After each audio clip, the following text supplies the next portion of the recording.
Yang dihormati lagi dimuliakan para pendengar Radio IKIM. Alhamdulillah, syukur kepada Allah Subhanahu Wa Taala kerana pada petang ini Allah telah memilih kita untuk mendengar saluran yang baik, iaitu Radio IKIM ini. Apabila kita digerakkan oleh Allah mendengar kebaikan, artinya kita ada niat untuk jadi baik. Dan niat untuk jadi baik ini pun suatu yang mahal nilainya di akhir zaman ini. Walaupun belum jadi baik, tetapi niat nak jadi baik itu pun suatu yang mahal nilainya. Kerana kata daripada ahli-ahli sufi ataupun hukama, apabila seorang itu terdetik dalam hatinya untuk jadi baik, itu merupakan ketukan ataupun jemputan daripada Allah untuk dia datang ke daerah kebaikan. Mudah-mudahan jemputan daripada Allah ini kita penuhi, dan insya-Allah mudah-mudahan kita akan dapat kebaikan di dunia dan lebih-lebih lagi kebaikan di hari akhirat. Sebagai mukadimahnya, kita telah bincangkan tentang solat dahulu, yang saya katakan kita fokuskan bukan soal rukun sah batalnya, tetapi soal falsafahnya, soal bagaimana kita melihat sesuatu yang tersirat di sebalik solat kita. Ingin saya tegaskan bahawa selepas persoalan iman, soalan syahadah, solat adalah perkara yang kedua penting. Jadi artinya solat ada satu kedudukan yang utama dan pertama di dalam Islam. Sebab itu dikatakan solat ini adalah kepala segala ibadah. Dan mula-mula ditanya di hari akhirat nanti, amalan-amalan ialah amalan solat itu. Dan solat juga kita lihat adalah amalan yang difardukan direct kepada Rasulullah sallallahu alaihi wasallam. Kalau amalan yang lain itu difardukan melalui malaikat Jibril, perantara malaikat Jibril, tetapi solat tidak direct kepada Rasulullah. Jadi di situ kita perlu bertanya, mengapa solat ini begitu diistimewakan? Kerana apa? Kalau dilihat di sudut tenaga, masa, wang ringgit, sebagainya untuk solat dibandingkan dengan amalan-amalan fardu yang lain, solat macam nampak mudah saja. Masa tak ambil lama, 5 hingga 10 minit saja. Belanja pun tak banyak mana kalau dibandingkan dengan zakat dan juga haji. Tetapi solat itu dilihat sebagai suatu yang sangat penting. Jadi kenapa? Jadi persoalannya di situlah yang kita lihat solat itu penting, kerana solat melibatkan soal hati. Solat melibatkan soal hati. Hati yang mana menjadi raja dalam kerajaan diri. Artinya kalau kita zakat, kita dikatakan telah menyempurnakan zakat apabila kita mengeluarkan harta kita. Puasa apabila kita menahan lapar. Tetapi kalau solat tidak, kita kena memberi hati kita. Sebab itu dia kata wa aqimis solah li zikri, dan dirikanlah solat untuk mengingatiku, kata Allah. Jadi apabila kita mengingatiku itu soal hati. Jadi dalam hidup ini, kalau seorang tu kita dah dapat hati dia, segala-galanya kita punyalah, harta dia, masa dia, termasuk diri dia pun dia akan serahkan kepada kita apabila dia dah menyerahkan hatinya kepada kita. Jadi begitulah apabila kita solat, artinya kita menyerahkan hati kita untuk semata-mata mengingati Allah Subhanahu Wa Taala. Jadi apabila kita memberi hati kita, artinya segala yang kita beri akan kepada Allah juga. Tenaga kita, masa kita, apa saja yang ada pada kita, kita akan serahkan kepada Allah Subhanahu Wa Taala. Sebab itu apabila kita merujuk kepada khusyuk, tajuk kita pada petang ini insya-Allah, kita akan bincangkan kaedah untuk kita mencapai khusyuk. Sebenarnya malu nak cakap tajuk ni. Sebenarnya kalau orang yang nak bercakap tentang solat khusyuk ni, orang dah khusyuk solat lah. Tetapi saya pun masih bertatih jatuh bangun dalam satu perjuangan mujahadah untuk mencapai khusyuk. Jadi apabila kita sama-sama ni, saya harap para pendengar di luar sana dan kita di dalam konti ni sama-sama meletakkan agenda yang sangat penting dan sangat besar untuk kita khusyuk dalam solat ini. Kerana kita berjaya di dunia dan juga di hari akhirat bergantung sejauh mana kita khusyuk dalam solat kita. Jadi saya cuba membawa satu dimensi yang agak berbeza. Kalau sebut khusyuk ni sukar, kita kata susah nak khusyuk ni. Memang sukar dan khusyuk untuk khusyuk, tetapi kita tempuh jalannya. Tak mustahil untuk kita khusyuk. Khusyuk ni bukan privilege ataupun hak eksklusif para nabi, para rasul, para wali Allah, orang ulama-ulama yang besar. Tetapi khusyuk juga adalah satu perjuangan untuk kita orang awam ni, ya, untuk mendapatkan khusyuk. Kerana kalau kita tak dapat khusyuk, kita akan gagal di dunia dan juga di hari akhirat, ya.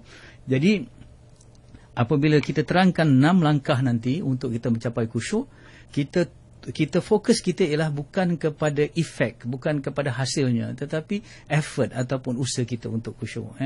Allah menilai usaha kita, kan. Jadi mudah-mudahan kita menempuh jalan-jalannya 6 nanti, ya. Kita lihat cara kita mendapat khusyuk mengikut pendekatan Imam Ghazali yang ditulis dalam Ihya Ulumuddin, ya. Kita lihat, ya. Baik, kita lihat dulu apa erti khusyuk dari segi bahasa. Secara mudah, akur, tunduk, patuh, gitu. Khusyuk ni artinya tunduknya hati kita, perasaan kita, fikiran kita dan seluruh panca indera kita dan seluruh apa yang ada pada diri kita itu untuk mengingati Allah dalam solat. Jadi artinya waktu tu tunduklah, akurlah, patuhlah hati, akal, perasaan, panca indera seluruh diri kita kepada Allah. Itu yang dikatakan khusyuk, ya. Dan khusyuk itu akan memberi impak di luar solat kita. Itu maksudnya yang dikatakan khusyuk. Maksudnya apa yang kita laksanakan khusyuk di dalam solat itu akan membawa juga khusyuk di luar solat kita. Itulah arti khusyuk secara holistik, yang secara mudahnya, gitu, ya. Jadi sasaran utama khusyuk adalah soal hati. Saya katakan tadi, ya, soal hati. Dan untuk itu yang katakan khusyuk ini adalah satu yang wajib, bukannya sunat, ya. Artinya kita kena usahakan juga untuk kita khusyuk. Lawan khusyuk ialah lalai, ya. Jadi sebab itu dalam Quran kata neraka will pada mereka yang solat, iaitu orang yang lalai dalam solatnya, ya. Jadi kita kena berhati-hati dalam soal ini, ya. Sebab itu kita dalam petang ini kita bincang dalam kerangka kita belajar. Saya dah katakan dalam segmen-segmen yang dahulu, apabila kita sedang belajar, ya, mudah-mudahan Allah maafkan apabila kita tersalah dalam beramal, ya, ataupun kita tak mencapai standard ataupun piawaian amalan satu, tetapi kita masih belajar, ya. Jadi kita belajarlah tentang khusyuk, ya. 6 peringkat yang dikatakan khusyuk ini ialah yang pertama, kita mencari pengertian. Yang pertama iaitu faham. Apa yang dimaksudkan faham nanti kita akan bincangkan, ya. Yang kedua, fokus, iaitu pemusatan pemikiran. Jadi yang pertama tadi, kita mencari pengertian, iaitu kita memahami. Yang kedua, pemusatan fikiran ataupun kita fokus ataupun tumpu. Yang ketiga, kita rasa membesarkan haibah, rasa membesarkan Allah. Dan yang keempat, kita kagum sekaligus takut kepada Allah, khauf, ya, khasyah kepada Allah. Dan yang kelima, kita ada roja ataupun harap kepada Allah. Dan yang keenam, merasa malu dan hina ataupun hayak kepada Allah Subhanahu Wa Taala. Jadi saya ringkaskan dengan bahasa yang mudah. Yang pertama faham, yang kedua fokus, yang ketiga rasa besarkan, yang kedua takut dan kagum, yang kelima harap, dan yang keenam malu dan hina. Ini keyword ataupun kita cuba tengok sikit-sikit, ya. Mencari pengertian ataupun yang kata faham. Ini yang pertama, step yang pertama, ya. Kita faham makna bacaan, rukun qauli itu. Memahami makna bacaan ini terbagi kepada dua, ya. Kalau boleh. Yang pertama, memahami secara rangkuman. Orang kata secara summary lah. Kalau kita baca ayat Fatihah tu, kita tak tahu word by word, tetapi secara keseluruhan, ini tentang pengabdian, tentang hari akhirat. Kita tahu lebih kurang macam tu summary dia, ya. Ataupun khulasah dia tentang Fatihah tu. Tetapi yang seelok-eloknya dan sewajarnya, kita tahu word by word, ya, satu ayat yang itu kita faham, ya. Ini penting untuk kita, ya. Dan saya terkejut apabila terlibat juga dengan kursus-kursus tentang solat ni, Yati, ya. Apabila kita buat ujian rambang, pada bukan untuk kanak-kanak ni, untuk yang dewasa ni macam kita ni, dia bagi tentang makna bacaan, suruh bagi bacaan Fatihah, makna bacaan sujud, rokok, kemudian tahiyat, ya, kadang-kadang kunut lagi susah tu, ya. Tak dapat, tak lulus, ya, tak lulus. Artinya selama ni kita take for granted ataupun kita tidak pentingkan perkara yang paling penting dalam hidup kita, ya. Kita mungkin hafaz teori-teori sains, kita hafaz yang lain-lain, kan, tetapi pengertian Fatihah yang kita baca dah 20 tahun solat, dah 15 tahun kadang-kadang tak dapat. gagal dekat situ ya. Kita tak tahu pengertian. Jadi di sinilah ya kita kata kalau kita hanya mengucapkan Fatihah, membaca Fatihah tapi tidak faham maknanya, ya, disindir di dalam kitab-kitab umpama burung kakak tua, parrot je ya. Ya, dia kata selamat pagi walaupun malam selamat pagi juga dia sebut, sebab dia tak faham ya. Jadi alangkah malangnya kalau kita berdepan dengan Allah, kita kata salat ini adalah kata apabila kita bercakap-cakap dengan Allah. Ada seorang ulama bernama Hakim, dia kata kalau kamu nak dengar Allah bercakap kepada kamu, baca Al-Quran. Kerana ayat Al-Quran itu adalah kata-kata firman-firman daripada Allah, merupakan dorongan, bujukan, amaran yang datang daripada Allah kepada kita. Tetapi sebaliknya, kalau kamu pula nak bercakap dengan Allah, dirikan solat. Dirikan solat. Kerana solat adalah pengharapan kita kepada Allah, pengakuan kita yang lemah, permintaan kita kepada Allah, ya, bermanja-manja kita dengan Allah dalam solat kepada Allah Subhanahu Wa Taala. Malang sekali kalau kita tak faham apa yang kita ucapkan, ya. Ya, bagaimana kita nak hayati kalau kita tidak memahaminya, ya, Yati di sini. Begitu juga yang pertama tadi kita memahami yang tadi bacaan rukun qauli tadi, ya, memahami rukun qauli. Juga dalam termasuk memahami makna ni ialah kita memahami rukun fi'li, perbuatan solat tu sendiri, ya. Artinya apabila kita sujud, apa yang kita faham daripada sujud itu? Kita meletakkan dahi kita yang paling kita muliakan ke tempat yang paling rendah. Artinya waktu itu kita nak merasakan, menunjukkan rasa kehambaan kita kepada Allah. Kita memahami bahawa sujud itu adalah lambang kehambaan, simbolik kepada kehambaan kita kepada Allah. Yang kedua, apabila kita berdiri betul dan takbir, Allahu Akbar, kita berdiri betul, betul-betul kita berdiri, tak ada bengkok, tak ada miring, betul-betul berdiri. Itu tanda apa? Tanda lambang kepatuhan dan surrender ataupun penyerahan diri kepada kita kepada Allah. Ya, kalau kita tengok orang yang patuh macam mana? Baik bos, berdiri tegak, ya, begitu. Artinya itu. Kemudian bila kita rukuk, artinya itu lambang nak menghinakan diri kita di depan Allah. Kita luntur dan leburkan keegoan kita dalam rukuk kita, kerana dalam rukuk kita menyamakan aras, minta maaf, ya, saya terpaksa menyebutnya, mulut kita, perut kita, dubur kita dari satu aras. Kalau satu aras ni binatang yang berkaki 4 selalunya, ya, sama je dia punya mulut, dia punya perut, dia punya dubur, ya. Jadi waktu itu kita level tu kita letakkan, nanti lambang kehinaan. Dan kalau kita tengok orang Jepun, kalau dia nak menghormati orang, dia tunduk rokok, macam rokok, ya. Kita dilarang untuk rokok, ya, pada manusia, tetapi hanya rokok pada Allah. Jadi insting manusia apabila dia nak menghormati seseorang, dia tunduk. Jadi alangkah baiknya apabila kita memahami dengan bacaan tadi, dengan perbuatan tadi, yang kata kalau bacaan tadi rukun qaulinya, rukun fi'linya, ya, ini kita terus kita sepadukan antara ucapan kita dalam sujud, kita subhana rabbiyal a'la wa bihamdi, kita maha suci Allah yang maha tinggi, misal kata, waktu tu kita rendahkan diri kita, yang tinggi ialah Allah Subhanahu Wa Taala masa tu. Jadi barulah yang dikatakan, ada yang dikata yang kata memahami pengertian tadi. Memahami pengertian tadi. Kita tahu apabila kita baca ni, kita tahu maknanya. Kita buat yang perkara ni, kita tahu apa simboliknya. Itu langkah pertamalah, ya. Baik, ya. Yang kedua, yang dikatakan pemusatan pemikiran, tumpuan kita, ya. Kalau kita faham pun, tetapi kalau kita tak fokus, kita takkan dapat hayati. Kalau kita tak fokus, ya. Contoh macam mana yang dikatakan tadi, kalau kita baca tapi tak faham, macam burung kakak tua, ya. Tapi sekarang ni kita faham, tapi kita baca tapi kita tak fokus, ya. Buat sambil lewa dan sebagainya, macam orang mengigau. Macam orang mengigau. Dia faham tapi dia mengigau waktu tu. Dia tak ada apa yang dia nak cakap, ya. Jadi bila fokus, kita bukan artinya bila kita tumpu waktu kita solat tu 100% kita ingat Allah, bukan artinya kita lupa yang lain. Kita ingat juga yang lain, tetapi fokus utama kita pada perbuatan dan juga bacaan dalam solat, dan hati kita kepada ingat kepada Allah. Macam mana saya nak gambarkan? Macam ni, katalah saya senang nak pergi ke Ipoh lah ke Ipoh. Kita naik kereta kita berkenderaan, kita memandu kereta, kita pun bergerak ke Ipoh. Dalam perjalanan ke Ipoh tentulah kita akan melalui bandar-bandar macam kita lalui nanti Sungkai kemudian Tapah Tapah tu ada jambu orang selalu kalau kita pergi sini dia ada stesen-stesen di tepi kan. Kita tengok juga kiri, kita tahu Tapah ni kita tahu, ini kita tahu, tetapi apakah kita hilang fokus kita nak ke Ipoh? Bila sampai ke Ipoh kita dah berhenti, dah sampai pada destinasi kita.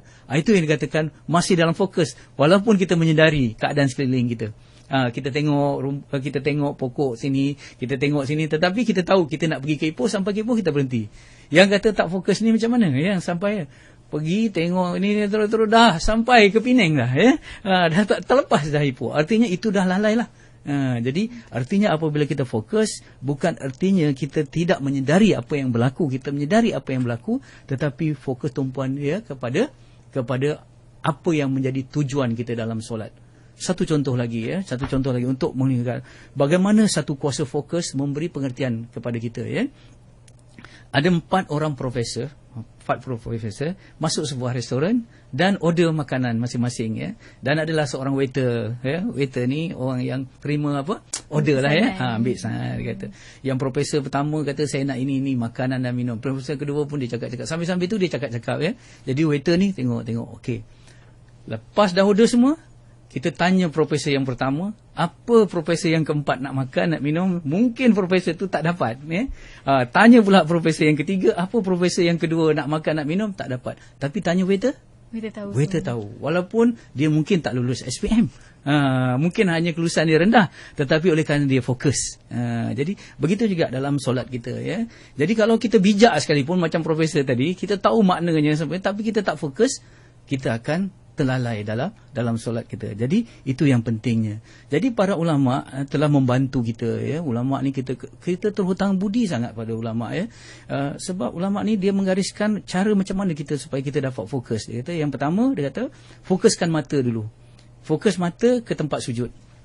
Kemudian fokus dada ke arah kiblat. Dan fokus hati kepada bacaan, makna bacaan tadi kita kepada Allah Subhanahu Wa Taala. Ini yang dikatakan kuasa fokus kita ini yang kedua secara ringkas sajalah secara kita nak terperinci. Alhamdulillah di masjid-masjid dan surau-surau sekarang dah ada guru-guru ada ustaz-ustaz yang mengajar tentang khusyuk tentang solat ni. Anggapkan apa yang saya terangkan pada petang ini mungkin ulang kaji ataupun satu pemangkin saja untuk kita belajar lebih dalam lepas ni, sebab kita dah tahu ini rupanya, jadi kita lebih fokus untuk kita belajar. Mungkin selama ni kita anggap macam tu saja Baik, yang ketiga ini tadi masih lagi soal akal soal kata memahami makna. Yang kedua kita fokus ni masih lagi soal akal, tetapi yang ketiga ni dah soal rasa. Ni rasa, iaitu kita membesarkan Tuhan, rasa membesarkan Tuhan. Bila kita tadi memahami makna, kemudian kita fokus, secara automatik timbul apa? Rasa haibah dengan Allah Subhanahu Wa Taala. Rasa hebat betul dengan Allah. Tumpuan kita bukan pada huruf, bukan pada ayat, bukan pada sebutan dah. Macam kita sekarang ni, kalau kita kata I love you pada seorang, apakah kita kata I love you dulu baru kita rasa? Kita rasa dulu baru kita kata I love you ataupun kita kata Allahu Akbar, tentulah kita merasai Allah besar baru kita sebut Allahu Akbar Allahu Akbar kita sebut terasa. Ini yang dikatakan wa iza zukirallah wajilat qulubuhum. Apabila kita mengingati Allah, gementar hati-hati mereka. Gementar hati mereka itu dengan apa? Rasa haibah, rasa hebatnya Allah Subhanahu Wa Taala. Sebab itu kita nak rasa haibah dengan Allah ni, solat ini bukan masa solat tu. Ada homework yang sebelum ni kita kena buat. Sebab tu kita kena belajar ilmu tauhid. Betul kita kena belajar sifat Allah sifat Allah yang 20, yang sifat kesempurnaan, yang wajib 20 sifat, yang mustahil 20 sifat satu Kalau kita belajar tentang apa? Asmaul Husna. Jadi apabila pelajaran-pelajaran tu dah ada di dalam kita punya minda, barulah dalam solat itu kita nak hayati dia Tetapi kalau kita tak ada input-input dalam bentuk ilmu, bagaimana waktu solat tiba-tiba nak rasa macam tu? Sebab itu kita katakan kita memperteguhkan ilmu dan juga melaksanakan solat ini lazim berlaziman, ya. Dia perlu hand in hand, maksudnya. Baik. Bila sampai kepada hati, tahap ilmu seseorang, ya, bergantung kepada tahap ilmu seseorang, itulah menentukan bagaimana tahap dia merasai dalam solat. Ya, contohnya, ya, sebagai contohlah kita katakan, tahap ilmu seorang, tahap makrifah seorang kepada Allah, itu akan mempengaruhi rasa haibah dia di dalam solat. Contoh, katalah seorang tu dia kenal raja, ya, kenal raja betul. Kenal raja, kebesarannya, kuasanya, daerah takluknya dan sebagainya. Bila dia berdepan dengan raja, macam mana dia bercakap?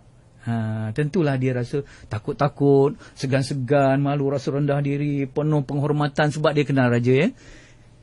Kalau orang tak kenal raja, dia tak kenal raja, dia cakap macam biasa saja, kan? Jadi artinya mengenal Allah Subhanahu Wa Taala itu penting, ya. Sebab itu awaluddin ma'rifatullah, awal agama mengenal Allah. Sebelum anak diajar semayang pada umur 7 tahun, disuruh semayang, sebelum 7 tahun dia mesti dikenalkan kepada Allah Subhanahu Wa Taala. Tahap dia kenal pada Allah, itulah yang menyebabkan dia boleh rasa haibah di dalam solat rasa itu. Jadi itu yang paling penting, ya, supaya kita benar-benar kenal Allah. Bila kita sebut Allahu Akbar tu memang terasa Allah tu maha besar, ya. Bila kita kata Rabbi firli warhamni, kita tahu Allah Subhanahu Wa Taala itu betul-betul maha pengampun, betul-betul maha penyayang kepada kita. Kita kena rasa tu. Ini penting, ya. Baik, yang seterusnya, ya, sebelum kita berinteraksi dengan para pendengar, yang pertama saya ulang lagi tadi, faham. Yang kedua, ada pemusatan pemikiran ataupun tumpuan atau fokus. Yang ketiga, kita nak rasa haibah kepada Allah Subhanahu Wa Taala. Yang kita katakan hanya jauhari mengenal manikam, ya. Orang yang jumpa permata, oh ni berharga. Tapi kalau kita bagi permata tu pada budak-budak, dia tak endah. Tapi kalau bagi coklat, dia seronok, begitu juga Allahu Akbar ni. Allah hanya dirasai kebesarannya oleh orang yang mengenalnya. Tapi orang yang tak mengenalnya sebut tak ada apa-apalah. Jadi itu yang kata semayang tu hanya jadi rutin dan ritual semata-mata, ya. Kerana kita tidak mengenal kepada siapa yang sedang kita berdialog, kita bercakap. Dan yang akhir, ya, sebelum kita berinteraksi, ya, rasa kagum dan rasa takut kepada Allah. Ini penting.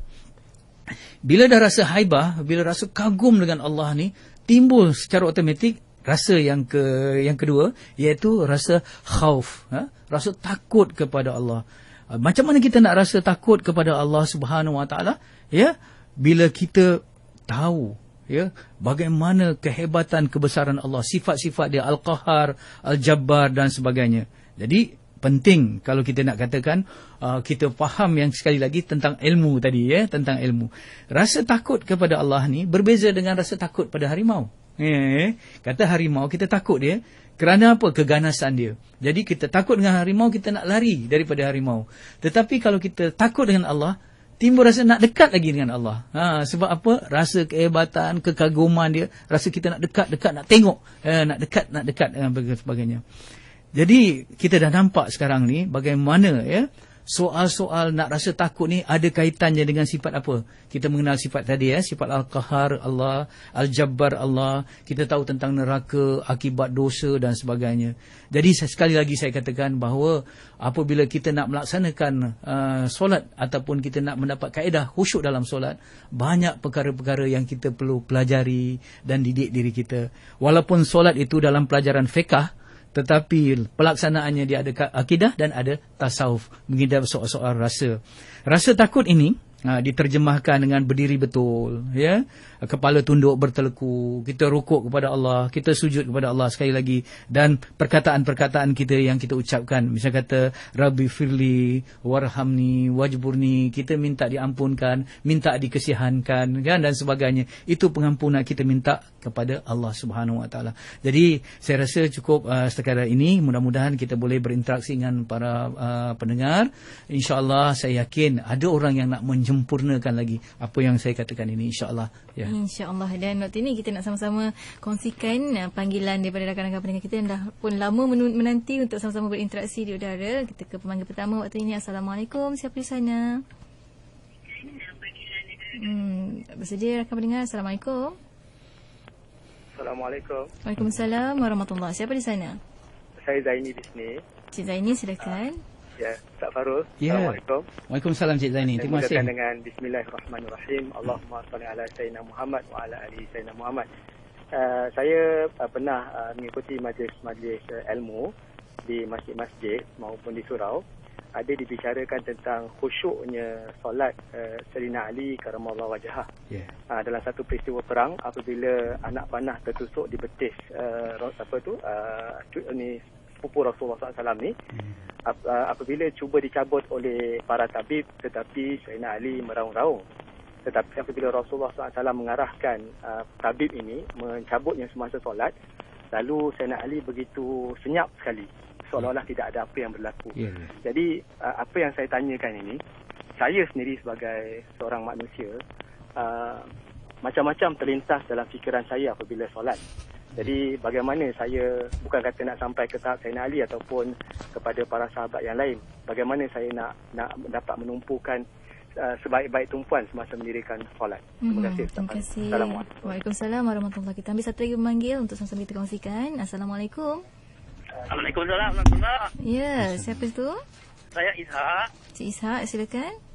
Terima kasih. Assalamualaikum Ustaz. Waalaikumsalam warahmatullahi. Cik Zahak. Saya tanya Ustaz ni. Silakan. Pada saya semayang tu kan. Ya. Saya Allah Ta'ala yakinlah Allah Ta'ala lihat apa tengok apa dia Allah Ta'ala tulis beryakin macam tu sekali kan. Tapi dalam yakin macam tu sekali kau Ustaz kan. Dia lara juga.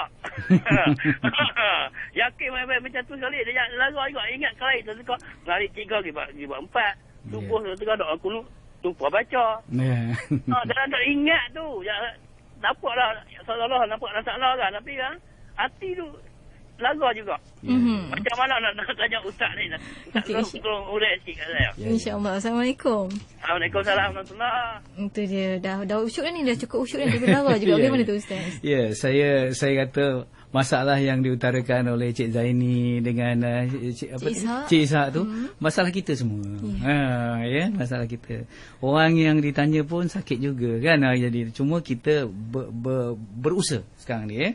Okey, antara tips-tips macam mana kita nak cuba jaga solat kita yang khusyuk ni lah kita antara tips-tips tips ini yang saya dapat kadang melalui pembacaan, melalui pengalaman orang soleh dan sebagainya. Yang pertama kita kena jaga makan minum kita. Kena jaga makan minum kita. Jadi sebab itu kadang-kadang apabila kita tak jaga makan minum kita, kita tak dapat jaga hati kita dalam solat. Sebab itu tu yang saya katakan tadi, kalau umat Islam dia nak jaga solat dan jadikan solat yang khusyuk itu sebagai satu target dalam hidup dia yang sangat penting, perkara-perkara yang lain dia ada chain reaction ataupun kesan berantai. Jadi dia akan jaga makanan. Sekarang ni kita tengok isu halal haram kan. Sebagainya orang tak kisah. Orang kata membujur lalu melintang pukang. Dia ambil saja tak kisah dan sebagainya. Sebab apa? Dia tak nampak soal hati dia dan soal hati itu nak bawa dalam solat.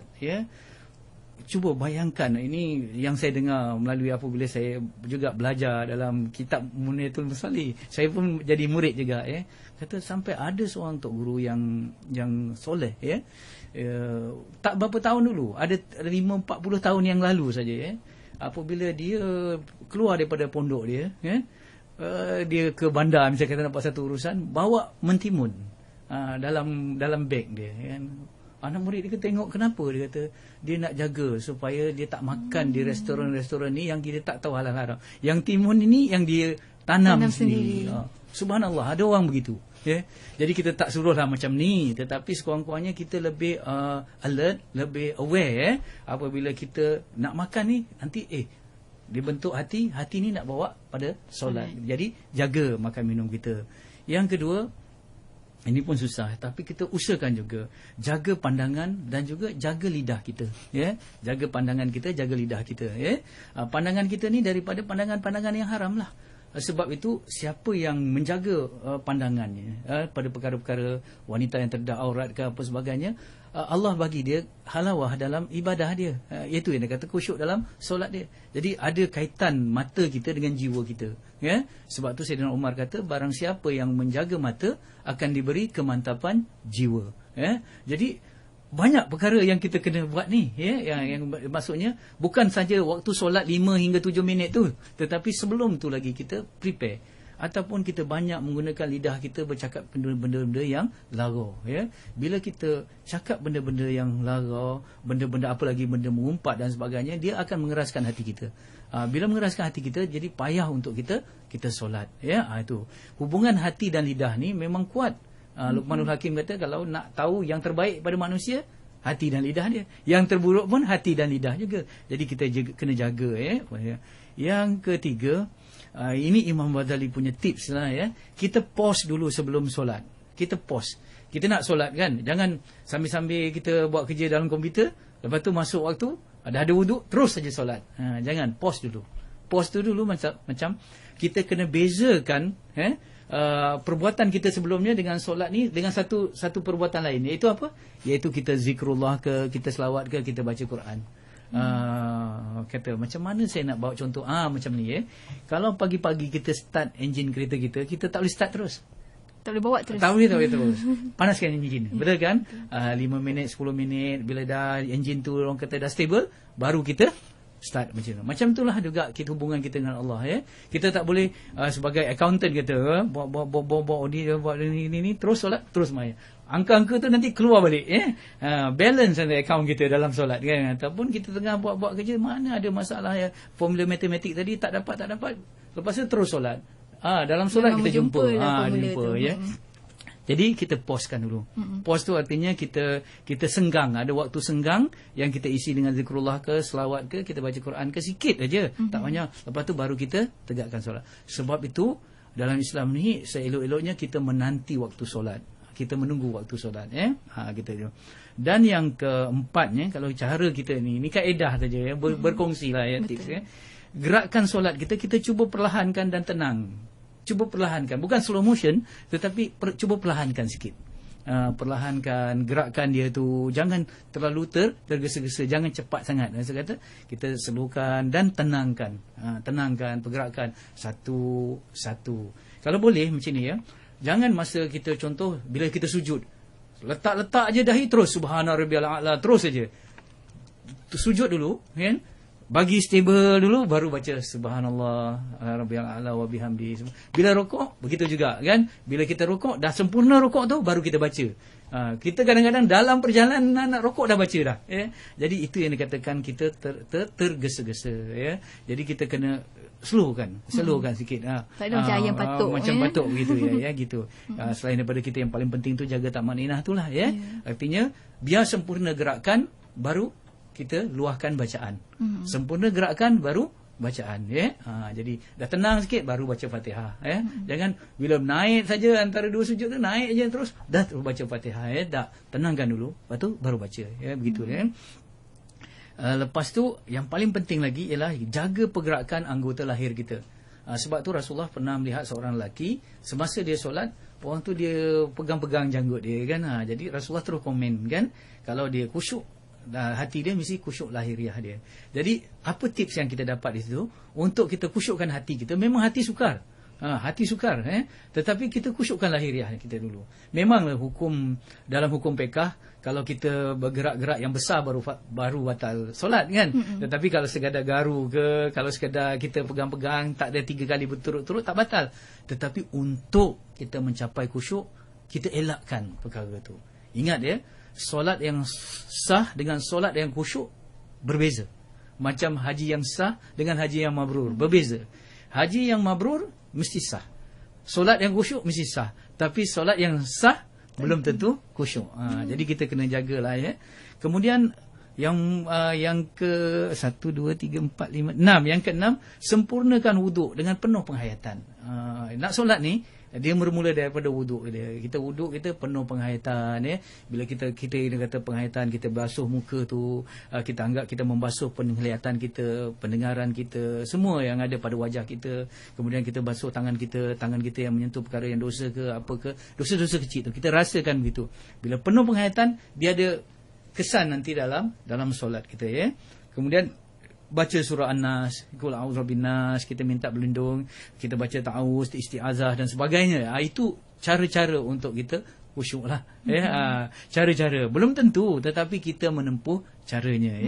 Jadi baik, tadi ada persoalan tadi, iaitu macam mana kita kadang-kadang ingat, kadang-kadang lupa. Allah Subhanahu Wa Taala melalui hadis Rasulullah Sallallahu Alaihi Wasallam, apa yang dikatakan oleh Rasulullah semuanya hakikatnya wahyu daripada Allah.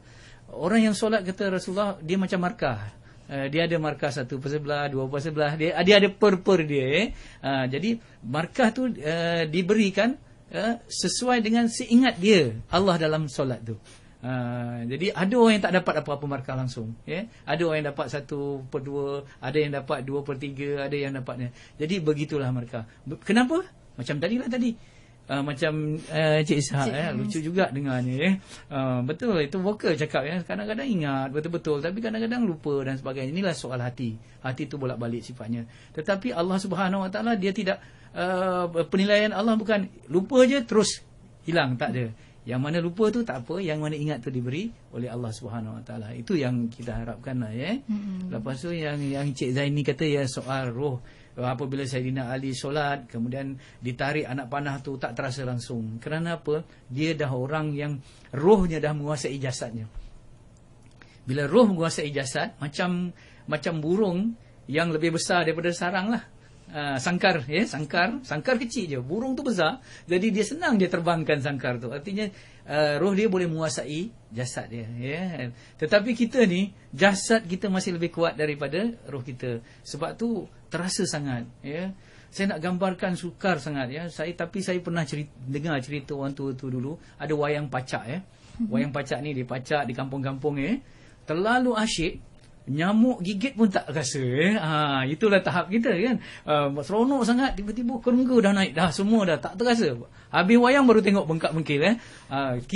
Itu kita terpesona, terkesima dengan perkara-perkara yang lara, Tetapi sebaliknya, kekasih-kekasih Allah, dia memang terlena, terkesima dengan asyik dia dengan Allah Subhanahu Wa Taala. Tak terasa lagi pedang yang mencocok dan sebagainya. Itu kita rasalah. Dan waktu ini juga Ustaz, kita nak raikan rakan pendengar kita dari Facebook, daripada Kak Cik Ia. Dia kata, adakah memerlukan suasana yang sunyi, sepi, tenang untuk melahirkan kekhusyukan dalam solat, Kadang-kadang kalau kita solat tahajud, kadang ada masalah ni, bila solat tahajud malam tu, boleh pula khusyuk dengan menangis-nangis, melintir-lintir, tapi bila siang hari tak pula khusyuknya tu. Bagaimana tu, Ustaz? Khusyuk ni soal hati. Saya teringat kata-kata dalam buku motivasi lah yang kita baca. What happened in you is more important than what happened to you. Maksudnya apa yang berlaku dalam diri kita lebih penting daripada apa yang berlaku di luar diri kita. Jadi oleh kerana khusyuk ni soal hati, Jadi kita nak cari 100% sunyi, kan, tak boleh juga. Sebab bagi orang lelaki dituntut untuk solat berjemaah. Kalau kita solat di Masjid Nabawi dan Masjidil Haram, lagi ramai orang. Jadi waktu tu kita kata, dan kita ingat dalam Islam, solat yang fardu tu lebih utama daripada solat sunat. Solat tahajud tu ialah solat sunat. Solat 5 waktu ni yang lebih besar lagi. Betul. Jadi kalau kita kata kita boleh khusyuk dalam solat tahajud, tapi tak boleh khusyuk dalam solat yang fardu. Saya rasa ini satu yang malang. Jadi soalnya bagaimana kita nak kawal hati kita. Sebab itu yang kita katakan dalam hal ini, yang penting sekali dalam solat kita ialah bagaimana kita menjaga perkara-perkara tadi. Dalaman kita tadi, dia kata faham makna bacaannya, kita jaga makanan kita. Waktu tu bila kita dah menjaga dalaman kita, di luar ni datang, tapi dia tidak boleh dah tak boleh memberi kesan lagi, sebab kita ada macam shield, ada macam perisai dah. Perisai. Tetapi oleh kerana kita masih lagi orang yang dikatakan mudah terganggu, sikit-sikit dah terganggu, sensitif sangat, sebab keadaan di luar tu lebih penting lagi apa yang berlaku dalam diri. Artinya macam ni, kalau kita bawa satu metafora, kalau kita bawa kereta, minta maaf siapa yang bawa kereta Pro 2, saya buat contoh, kereta Pro 2 kecil, kan, dia terlanggar batu je dia menggoyang. Tapi kalau dia kereta BMW, Merc ke, terlanggar batu steady je. Jadi itulah umpama hati. Kalau hati kita fragile, masih lagi rapuh, dia macam kereta Pro 2 tadi lah, terlanggar di luar tu dah mudah terganggu. Tapi kalau hati kita tadi kuat macam kereta BMW tadi, dia kena tak ada apa-apa Jadi cubalah kita membina hati kita yang kuat tadi dengan zikrullah tadi, dengan pause sebelum solat, kena jaga makanan dengan selalu meningkatkan ilmu dalam pengajian kita, insya-Allah. Insya-Allah. Dan mungkin terakhir Ustaz, saya nak tanya juga, mungkin ada berikan sedikit sebelum Ustaz beri kesimpulan, nak beri nasihat sikit pada orang-orang yang terburu-buru dalam solat ni sebab kalau kita lihat sekarang ni, zaman sekarang orang sangat menitik beratkan tentang waktu, kesibukan dan sebagainya. Bagaimana tu Ustaz? Kita apa yang utama dalam hidup kita? Itu yang saya kata, apa yang paling utama dalam hidup kita? Kita nak ketenangan, kita nak kejayaan, kita nak kebahagiaan, betul. Bagi kita orang Islam, ketenangan, kejayaan dan kebahagiaan hanya ada pada Islam. Dan apabila kita kata pada Islam tu, pada Allah Subhanahu Wa Taala, akrabnya seorang tu dengan Allah, itu dia akan dapat ketenangan, kebahagiaan dan kejayaan. Dan cara kita akrab dengan Allah ialah melalui solat kita. Itu hubungan yang paling resmi antara kita dengan Allah. Kalau hubungan kita dengan solat, dengan Allah melalui solat pun kita tak dapat ingat Allah dalam solat, apatah lagi kita nak ingat Allah di luar solat. Jadi itulah latihan kita sebenarnya, ingat Allah di dalam solat yang kita nak bawa ke luar solat. Jadi kalau kita katakan ada perkara yang lebih penting dalam hal-hal yang lain dan sebagainya, itu sebenarnya kita memburu fata morgana saja. Kita memburu alat-alat, bukan kita memburu matlamat. Jadi apabila kita, insya-Allah, kita menjadikan Allah segala-galanya, kecintaan Allah contoh. Bila Allah cinta kita, di dalam hadis yang panjang, bila Allah dah cinta kita, Allah akan katakan kepada malaikat Jibril, perintahkan makhluk yang lain untuk mencintai orang itu, orang yang dicintai Allah. Artinya, cinta Allah ialah sumber cinta segala dan semua. Artinya kalau kita dapat cinta Allah, kita dapat semuanya. Tetapi kalau kita kehilangan, kita putus hubungan dengan Allah, walaupun kekayaan, walaupun apa yang kita buru yang kononnya lebih penting itu, kita tidak akan dapat. Macam saya katakan, memburu fata morgana saja, yang kita. Jadi insya-Allah, mudah-mudahan kita rasakan sungguh-sungguh solat kita ni ada penting, kerana Allah tu terpenting dalam kehidupan kita. Bayangkan seorang ibu yang paling penyayang kepada anaknya, Allah lebih sayang daripada ibu yang paling penyayang. Kerana Allah lah yang menitipkan rasa kasih sayang pada ibu, yang ibu itu boleh menyayangi kita. Itu yang penting. Jadi kita lihat yang satu, insya-Allah kita ingat yang semua. Gitu mudah-mudahan bila kita lihat yang semua, kita ingat yang satu, iaitu Allah Subhanahu Wa Taala. Itu dia, insya-Allah. Dan mungkin sebagai penutupan pertemuan kita berkenaan dengan solat yang khusyuk ni, Ustaz, silakan. Solat yang khusyuk bukan soal peribadi. Saya kata, ada orang menganggapkan ini soal personal, peribadi. Tidak, sebenarnya solat yang khusyuk adalah keperluan, bukan kepada seorang individu, tetapi keperluan untuk ummah. Itu yang saya katakan, bahawa kita kadang-kadang kita tak nampak bahawa orang yang tidak solat ataupun meninggalkan solat ini adalah satu kemungkaran yang paling besar yang berlaku sekarang. Dan tidak khusyuk solat ini adalah masalah yang paling besar. Yang kita nampak sekarang, masalah ekonomi ke, masalah halal haram ke, masalah apa saja, dia bertitik tolakkan, tidak benar-benar mementingkan solat dan khusyuk dalam solat. Jadi first thing first, perkara yang utama dan pertama ialah kita mesti selesaikan soal solat ini. Sebab bila kita insya-Allah dapat menyelesaikan soal solat ini, insya-Allah kita dapat mencegah fahsyat dan mungkar. Kemungkaran-kemungkaran yang lain akan dapat diatasi apabila kita melaksanakan solat dengan sebenarnya. Jadi solat bukan soal personal, tetapi soal ummah, dan ini adalah perkara yang mesti dijadikan satu agenda ummah. Malangnya kadang-kadang, minta maaf Yati, kita tengok ada orang yang berdegar-degar bercakap tentang Islam, tentang syariat dan sebagainya. Kita tengok kadang-kadang solat subuh lewat, ataupun tak mementingkan solat. Jadi apabila kita memperjuangkan sistem Islam, tetapi kita tak ambil roh kepada sistem itu, kita akan terbengkalai. Sebab itu jadikan solat perkara yang utama dan pertama, dan insya-Allah kita akan nampak bagaimana kesan berantai ataupun chain reaction itu akan berlaku kepada seluruh sistem dalam kehidupan kita, insya-Allah.